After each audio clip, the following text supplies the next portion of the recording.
Trayectoria imaginada. Lo que vieron los indígenas del lugar en donde dobla el río. Tras tener noticias de unos extraños montados en enormes venados y con ropas que brillaban con el sol, los mansos finalmente vieron llegar a un pequeño grupo de estos hombres a el lugar en donde dobla el río, provenientes de donde se juntan los ríos. Los mansos prefirieron refugiarse en las montañas. Desde la Sierra de Juárez y las montañas Franklin los observaron. Los principales del pueblo bajaron a conocer de sus intenciones, pero aquellos hombres tenían una lengua extraña. Sus acompañantes de los pueblos del sur hablaban algo parecido al zuñi, pero no entendían lo que deseaban. Sus costumbres les mandaban que les dieran comida a los viajeros. Los hombres de piel pálida aceptaron gustosos lo que les ofrecieron: maíz, frijol, calabaza y exquisitos pescados del río. En la siguiente vuelta del sol, llegaron otros hombres parecidos. Se hacían llamar españoles. Venían buscando a unos de sus chamanes, hombres santos de largas ropas pardas que durante el viaje del grupo anterior, que se había quedado río arriba, no los encontrarían, pues les habían matado los habitantes de las casas de tierra. Nuevamente, los mansos se refugiaron en las montañas. Otra vez les ofrecieron comida y creyeron satisfacer a los extranjeros. Eran pocos, ruidosos, sucios. Les obsequiaban objetos inútiles, pero los aceptaban porque era la costumbre.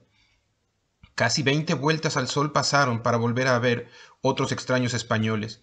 Ahora eran cientos, venían con mujeres, cargadores de los pueblos del sur, unos venados gigantes que les decían caballos, con muchos animales extraños, búfalos sin pelo, jabalíes grandes y gordos, aves como pavos pequeños, perros grandes, lanudos y muy fieros.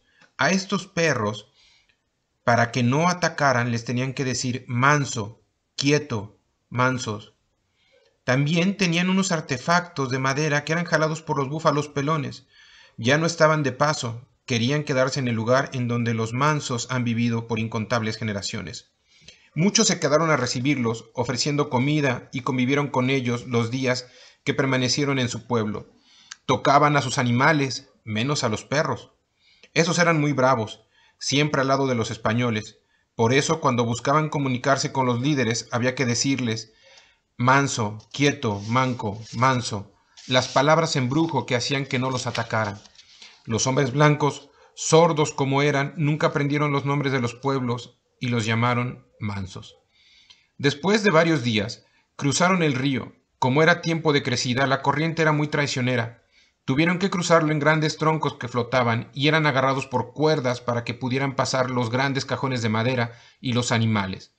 Por eso cruzaron por la parte más profunda del río, entre dos lomas al norte del pueblo, en el lugar en donde se acumula el agua y las corrientes menos violenta. Ya en la otra banda del río, hicieron una ceremonia extraña. Los mansos supieron después que habían tomado posesión de la tierra. Pero, ¿cómo puedes poseer algo que no es tuyo? La ceremonia la encabezaban los chamanes de ropas pálidas. Les decían hombres de Dios. Ahí, por primera vez, vieron cómo levantaban un par de palos enormes en forma de cruz. Los extranjeros decían que era milagrosa, que cuando la abrazaban ya nadie sufría, que era la gloria. Los españoles siguieron su camino, instalándose con los pueblos de casa de tierra muchas jornadas río arriba. Los españoles llegaron para quedarse. Crearon pueblos, conocían cómo sacar agua del río y llevarla a sus campos, pero eran muy violentos y arrebataban y querían que todos abrazaran la cruz. A los mansos no les molestaban un par de generaciones, pero cada vez llegaban más y más. Buscaban pasar el río con más frecuencia y siempre cruzaban por el lugar en donde dobla el río. Por eso comenzaron a llamarle el paso del río del norte. Los mansos siempre les ayudaban, ya no evitaban su encuentro, mejor intercambiaban con ellos, al fin que los productos españoles eran ricos para comer y sus artefactos más duros que la piedra. En este tiempo llegó la enfermedad. Extrañas pústulas le salían en el cuerpo a los enfermos, deliraban y morían. Muchos se fueron con los antepasados a descansar, muchos, más de los que podían contar. Un día llegaron unos hombres de Dios. Los mansos estaban desesperados por la enfermedad y recordaron que la cruz era mágica, que quitaba el dolor, y le pidieron al chamán principal, llamado Benavides, que hiciese una cruz para ver si esa magia apagaba el dolor. Benavides tomó una vara larga, hizo la cruz y la clavó en el medio del pueblo. Le ayudaron a afianzarla en la tierra con piedras y lodo. Y el chamán dijo palabras santas. Muchos pensaron estar salvados. Se acercaron a la cruz, la abrazaron. Una mujer embarazada la tocó con la panza. Otros más, con dolor de muelas, hicieron lo mismo. Todos esperaban que pudiese llegar la gloria. La enfermedad amainó. La gente decía que era por la cruz. Así que cada que regresaba Benavides y luego otros con él, que pedían que les dijeran padres, lo recibían con gozo y ayudaban a lo que estos padres querían. Alrededor de la cruz se levantó una pequeña tapia de tierra y piedra para que los animales no se acercasen. Cuando venían los padres nos enseñaban cosas nuevas, cómo sembrar usando las sacas de agua o acequias, como ellos les decían, a rezar, a levantar grandes muros, a contar en sus números, a hablar en su lengua. Cada vez venían más seguido, celebraban misa en donde estaba la cruz.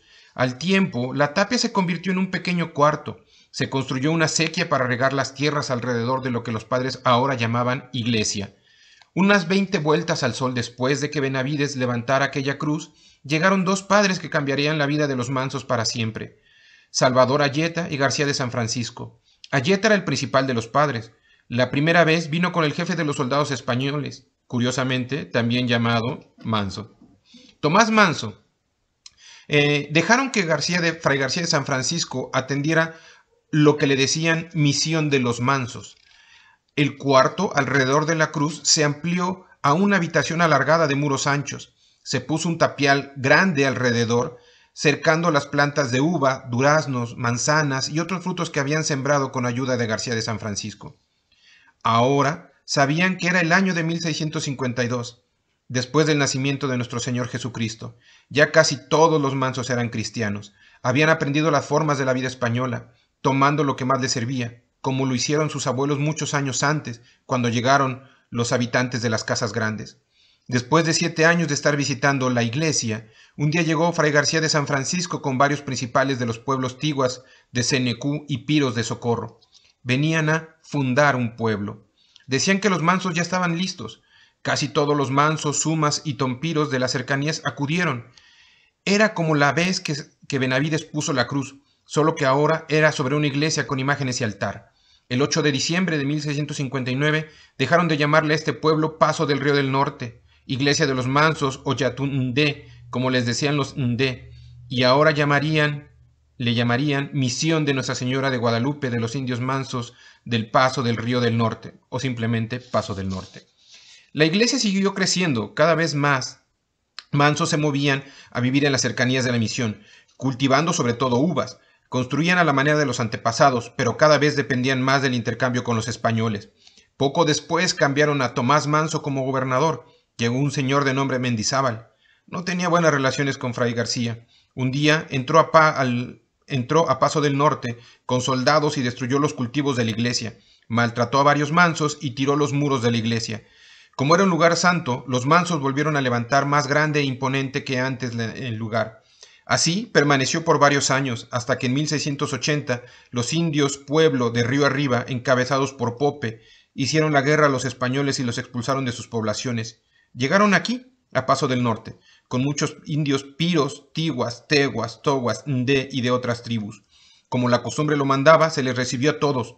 Como los pueblos de Río Arriba duraron cerca de 11 años en poder de Pope y su gente, poco a poco los hermanos de otros pueblos se fueron instalando en las viejas casas que tenían los mansos a lo largo del río, desde el Canutillo hasta el Palo Clavado.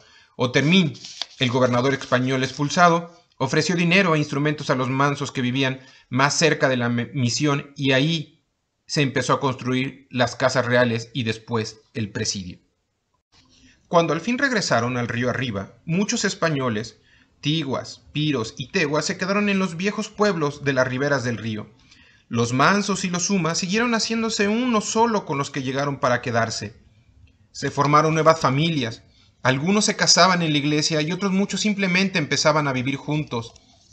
Despacio pero inexorablemente, los mansos, los sumas y los ndé, los que siempre han estado, se fueron haciendo uno con los que llegaron para quedarse. Cada vez Arribaban más y más gentes, y Paso del Norte se consolidó como un nodo de interacciones en la región. Los indígenas mantuvieron un papel activo y protagónico en el desarrollo de la urbanidad paceña.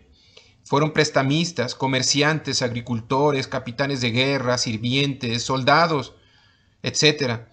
Las huellas de los indígenas que siempre han estado aquí y los que llegaron para quedarse se fue diluyendo en un mestizaje sórdido, mas nunca desapareció, como ellos que nunca desaparecieron. Paso del Norte fue bastión del Imperio Español en el septentrión novohispano.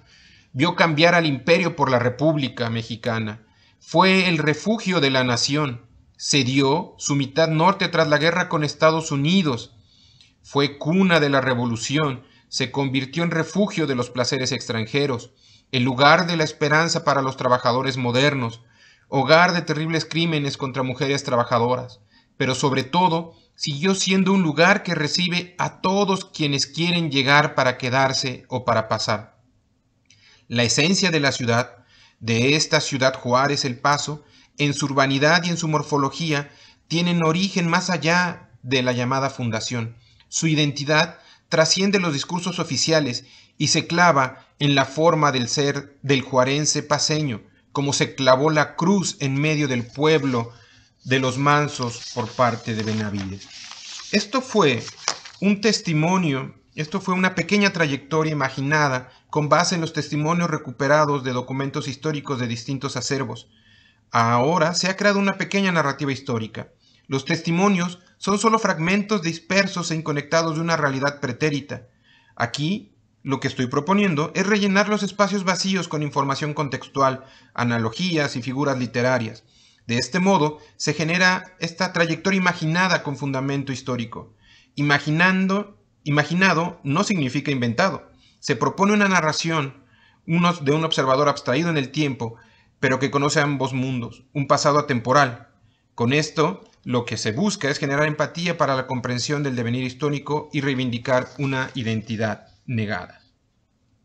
Lo que acabamos de escuchar es un pequeño ejercicio a manera de cuento histórico, una narrativa imaginada, una trayectoria imaginada con de una narrativa histórica, que se refiere al primer momento del contacto entre los europeos y los grupos indígenas en lo que hoy se conoce como la zona urbana de Ciudad Juárez, El Paso.